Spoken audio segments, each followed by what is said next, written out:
Welcome to the Slop Temple. We pray this video helps. In this video, I will show how to make spicy ramen sauce.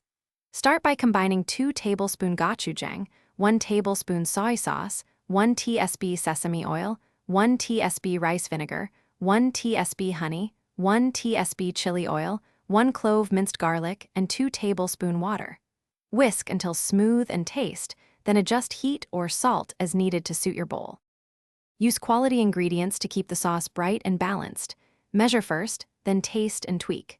For texture, thin with warm water or hot broth if needed.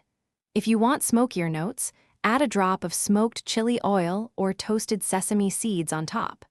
Reserve some chopped scallions and a soft-boiled egg to finish the bowl and provide contrasting textures that elevate the ramen experience.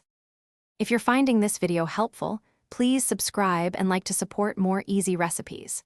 Quick recommendation: the Shark AI Ultra Robot Vacuum is perfect for post-dinner cleanup with voice control and smart navigation, so you spend more time eating and less time sweeping.